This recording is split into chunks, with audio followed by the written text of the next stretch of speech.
Paleessaa Musaa bara 1976 keessa dargaggeettii umuriin waggaa 12 ennaa turan yeroo sana mana hidhaa dubartootaa bakka ture kanatti hidhamanii turan. Kan isaan hidhamaniifis qabsoo farra apartaayidii keessatti waan hirmaataniif ta'uu ni yaadatu.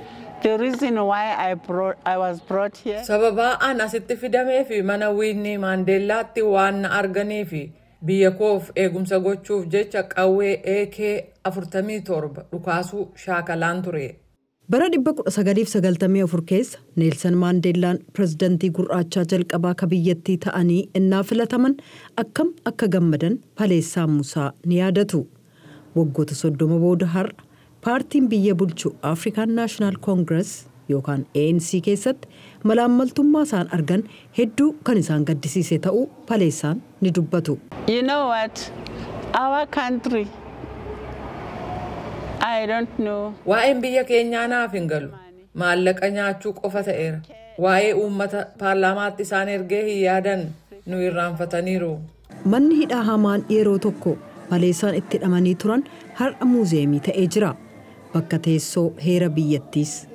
Bakka kanatti waggaa waggaatti ayyaana mirga dhala namaatu kabajama. Kanneen ayyaana bara kanaa irratti argaman egaa dhaloota walaba jedhamanii kanneen waamamanii bara apartaayidii sana waan hin turreef. Afrikaan kibbaa baatii eblaa keessa filannoo geggeessuuf jirti.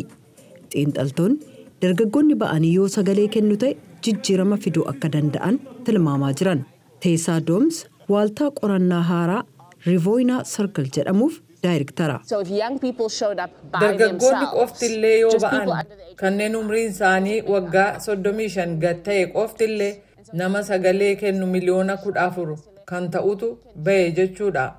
Kanaaf dargaggoonni ba'anii yoo sagalee kennan biyya kana jijjiiruu danda'u. Dhugaadha ni danda'u. Kan umriin waggaa 30 Unaatii Ziliinii leenjii dargaggoota sagalee kennaniif qophaa'e hordofaa ture. Dargaggoota Afrikaa kibbaa dhibbarraa harki 65 hojii dhaabbilee yoo ta'an yaadi uummataa hedduun akka agarsiisutti paartiin biyya bulchu ANC'n yeroo jalqabaaf mana maree bakka bu'ootaa keessaa sagalee irra jireessa waan argatuun fakkaatu. Paartiin siyaasaa malaammaltummaa keessa seenee waan fedhasaa hojjeta taanaan tajaajila barbaachisu hin kennu yoo ta'e waan hagas abdachiisaa ta'e hin fidu taanaan yoon sagalee hin kennine hoo jedheen yaadaa ture. Kan umriin waggaa 23 Tabaank Makeegee gamasaan filannoo dhufaa jiruuf yeroo jalqabaaf sagalee kennuuf jecha hawwiidhaan eegaa jira. Ani waggaa darbee sagalee kennuuf galmaa'een jira.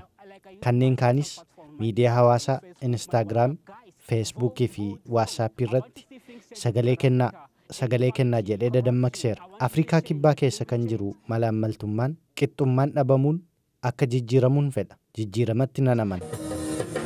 Gatii baasnee demokraasii biyya keenyaa dhaloota hegereef dabarsuu qabnaa jedhan.